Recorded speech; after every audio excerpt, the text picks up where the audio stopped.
Welcome back to On Air B&B Football with usually Bryce and Brandon. But today is just me, Brandon. Today I'm going to come at you with my top 10 quarterbacks currently in the league right now. So if I was trying to start a franchise, if I'm a general manager, if I'm an owner, who are the quarterbacks that I would want in order? So these are the top 10, and then I'll give you a few honorable mention afterwards. But before we get into the video, make sure you hit that like button, the subscribe. Just do me that favor, and we'll get started with the video. So obviously at number one, no bias because it's pretty obvious at this point, but it's Patrick Mahomes. So he's shown it over and over again what he can do. I don't think there's any argument there whatsoever. He's three Super Bowls, three-time Super Bowl champion, three-time Super Bowl MVP, and he's just shown it over and over again. And there's nothing you can really argue. His accuracy, the throws that he makes, his improvisation, whatever you want to talk about. He knows exactly when to run, exactly when to throw, and can hit him at any angle. So, I mean, there's nothing I feel like we've seen quite like it talent-wise ever in the history in the NFL. You can argue, Tom Brady, blah, blah, blah, but he is, pocket presence, and he's the pocket guy, and he's clutch, and he's like Mahomes in certain areas, but he's not the same talent-wise, not the same arm talent. He can't make any throw from any angle. A lot of experience, a lot of great decision-making. But we'll move on. Number two, I have Josh Allen. I think he is graduated from that tier. So he had Dayball early in his career, who really guided his career and cleaned up that recklessness that he had in his first year two maybe. And that's why I'm so big on Dayball. But Allen, I think this year it's going to be a little bit tougher for him with no weapons. And we're going to have to see him work the offense like Mahomes does. But you've even heard Mahomes talk about how the similarities between him and Allen's game are close. So they watch each other's tapes. They play a lot of the same opponents. So I'm interested in to see what Allen does this year. There's not even a close distance between them that Allen could close even with a Super Bowl win this year.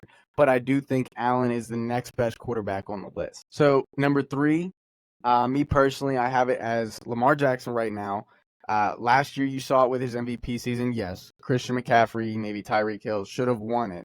But you've seen Lamar do it with all kinds of weapons. If Mark Andrews goes out, his favorite target, he goes to Likely, or he goes to Bateman or Flowers, whoever it is. But he's shown that he can do it.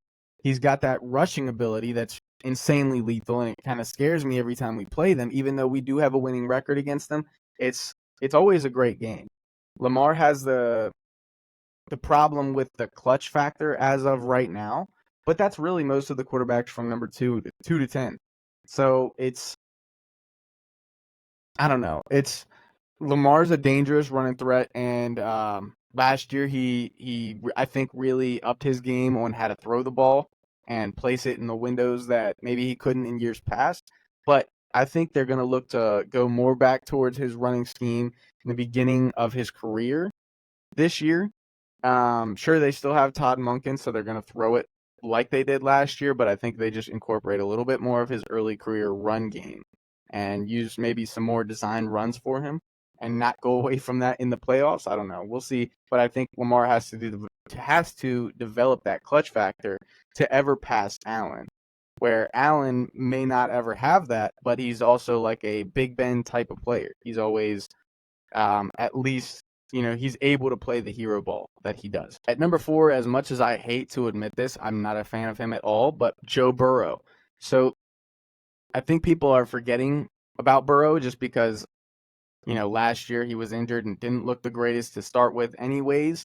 But Burrow, his precision accuracy is exactly what made him the quarterback that he was in college and in the pros. So he's got the elite receiver, and probably even the two this year. And then they got another weapon in Jermaine Burton too. So he is switching offensive coordinators, so I'm anxious to see what he does with that this year. I think Burrow shows a lot of promise, and if he can stay healthy, stay on the field, then he can prove to everybody that he is the quarterback that he's able to be, which is what we've seen in probably 2 out of the years of his career so far. But like I said, if he has to stay healthy, he can't just keep getting injured and expect to stay the franchise quarterback. He's had great seasons where he's been considered the number 2, and people wanted to say he was better than Mahomes at one point. But it's all, health and consistency is for Burrow. He has to show a little bit more. He has to win the big game. I just urge everyone not to forget what Burrow is and what he can do. He's shown it to us before. He just has to stay healthy and consistent. And maybe we'll be able to move him up above Lamar or even Allen this year. We'll see. Number 5, I have Justin Herbert. So, big dude, great arm, underutilized, I would say, by coaches, his previous coaches, current coaches, whatever it is. He's had a bunch of change in his career so far, and this is another one this year. And these coaches actually like to run the ball more. So it's going to be a test for him. He doesn't have the receivers that he's had his whole career. Like I've mentioned in previous videos, I don't think he's going to throw for 4,000 yards a season. It doesn't mean that I don't think that he can do it. I just don't see it happening this year. He is like Allen or like Mahomes or like Burrow in the sense of he knows when to run. He's accurate. He has a great big arm that he can kill defenses with. He struggled with a little bit of injury problems in his career, some of them kind of fluky, but it's going to be a test for him this year. But he's another one. Any one of the top 5, I think that they can all graduate to number 2, number 3 this year based off of play and how the others play. We'll see. They all have some sort of test coming up against them this year, so it'll be interesting to watch. Number 6, Aaron Rodgers. I want to base this off of his career so far, regular season. He never throws any picks. Throws a good bit of touchdowns. He's lethal with his decision-making. I think that Rodgers still has the talent. He's going to be better than anything the Jets have ever had recent.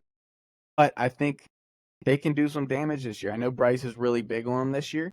I'm just a huge fan of Rodgers. You've watched him play over his career, and I don't think he's shown necessarily signs of slowing down. I just don't think he had the best season because Rodgers, we thought he was done like 4 years ago before he hit 2 MVPs in a row. So it's, I think Rodgers comes back and shows that he still has some juice left, and he might look a little bit different because of the Achilles, but we'll see. With a great season this year, you can really put him at the top. You can argue that he's in there with, the Peyton Mannings and I don't know. It's going to be close. It's right around the area. He's right outside those top guys. So, whatever you think of Rodgers personality-wise, I don't think you can really incorporate that into your opinion about him as a player. He's a great player. He's shown it consistently through his years. Yes, he struggles in the playoffs, but he is elite of the elite when he's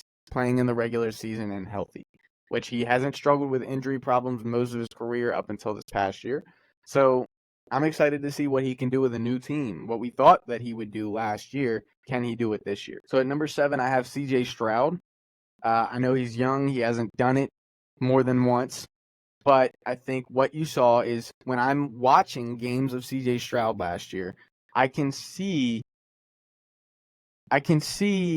glimpses of what I saw in Mahomes early in his career, where he was able to throw that deep ball. And CJ Stroud is able to throw that deep ball. So when teams see what he plays like on film, I'm anxious to see what they do this year to take away that. I mean, he's lucky enough to have Bobby Slowick back for his second year, but it's going to be different for him. The teams have film on him now, and I'm anxious to see if he can live up to what the hype is for him, what we believe that he can be. He has even more weapons this season. It doesn't look like it should be a downfall, but there is a lot of sophomore slumps that we don't expect coming. So even like players like Justin Herbert, you've seen that. So I think Stroud might have a little bit of a bumpy road in the first few weeks and maybe even mid-season, but I think you're going to see him really hit his stride and see the CJ Stroud that we saw last year. And he can really take that leap into the top 5 if he keeps up the play. I mean, I just can't put him in the top 5 based off of one season.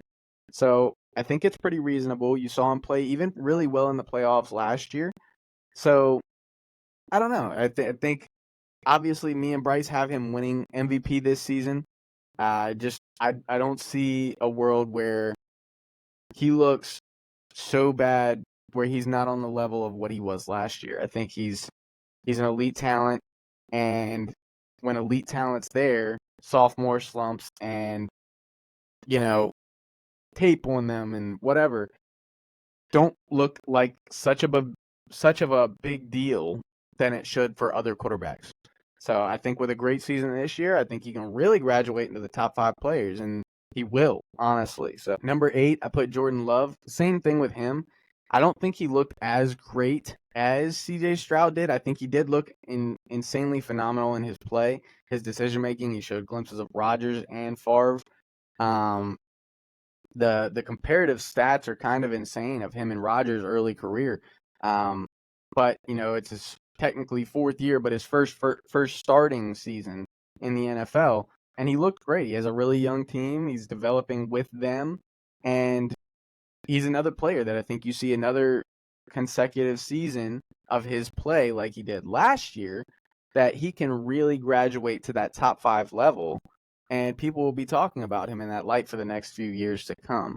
He's just got to do the same thing that he did last year and just, maybe not make that one throw in the playoffs that knocked him out. Other than that, he played phenomenal, and I'm really excited to see what Jordan Love and the Packers can do this season. I have them as my Super Bowl pick for the NFC side, so obviously I feel like Love will do it. It's just a matter of, can he keep it together? This is technically his sophomore season as well, so I'm anxious to see if he's going to take a step back now that teams have a little bit more film on him and they know what to do. So number 9, I have Jared Goff. So Jared Goff is a player that a lot of people would argue is below other players, and I know there might be some shade thrown on me for these rankings, but I do think that Jared Goff has shown consistency. I know he struggles a little bit outdoors, but this season he has 13 of his first 14 games indoors in a dome with the same team, same coaching staff. He's gotten to the Super Bowl, so I think he's a player that is underrated. He's very consistent. Kind of remind me of Kirk Cousins a little bit. And he's younger, so I think he's got a really powerful arm, great decision making at most times.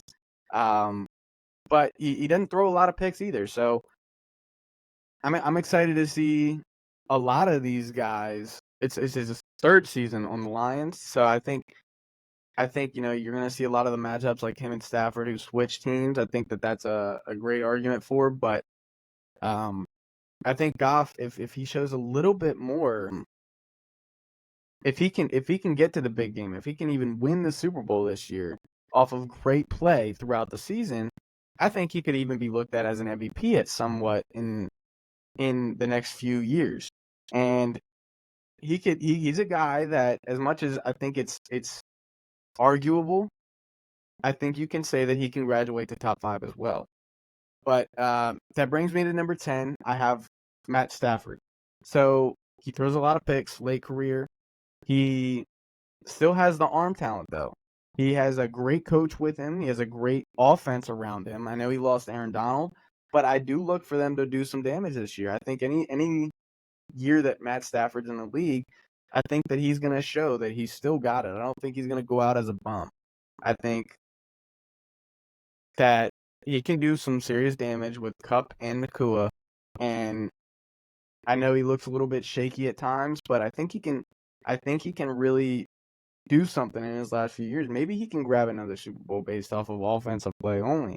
And maybe their defense is a little bit better than what we think. But I just think for a veteran like him who has had some success, when he finally has a good coaching staff and a good team around him, that he's shown that he can do it. And I don't think that juice is going to leave just because he's older or injured, because he's been injured his whole career. He's just a tough guy.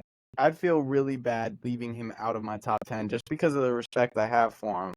And I think the other guys behind him, you could put him on maybe the same play level. I just don't think that, the veteran experience is there.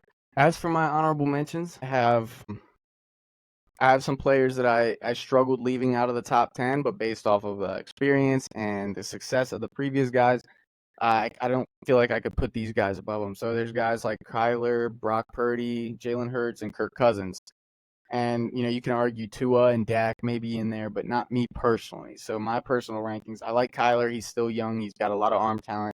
He can scramble. He makes great decisions at times. He just struggles a little bit hasn't had a very consistent coaching staff, hasn't had a number one receiver, a great team around him for most of his career.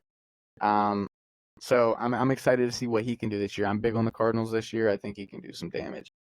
Brock Purdy, he's shown nothing but consistency. I know he was the last draft pick. I think he's good. He's not a Super Bowl winning quarterback, but I think that he's better than Jimmy G. I think he's better than any Niners quarterback that they've had in the recent years. And I think he's another guy that kind of reminds me of Kirk Cousins. He can run the ball when he needs to, and he can put the ball in some tight windows and throw defenses off with that. He has a great team around him, great defense, but I don't see him taking a fall off anytime soon in terms of quarterback play. I think his team might, but I think he stays pretty much the same. For Jalen Hurts, I know this is a big argument of probably why people think that I left out of the top 10, but I think Jalen Hurts he hasn't showed enough consistency. I mean, he's shown consistency when his coaching is good, and then you saw that he fell off when his coaching was bad. I think he relies on his team and his coaching staff a little bit too much. I mean, the tush push you saw, it's kind of just killer, and he's had a great O-line, great defense. I mean, he hasn't had any kind of real adversity that he's overcome at least. So I'm anxious to see what he can do this year with no Jason Kelce. Some more new coaches. They're great coaches. I think they're going to be one of the middling teams, a solid team that can win some games, get in the playoffs. I just don't know what they can do in the playoffs. So I need to see at least one, maybe 2 more years of Jalen Hurts consistency before I put him in the top 10, top 5 even. So I think he can get there. It's just a matter of I'm still unsure if he is a franchise quarterback. And then my last one, I have Kirk Cousins. He's an older guy.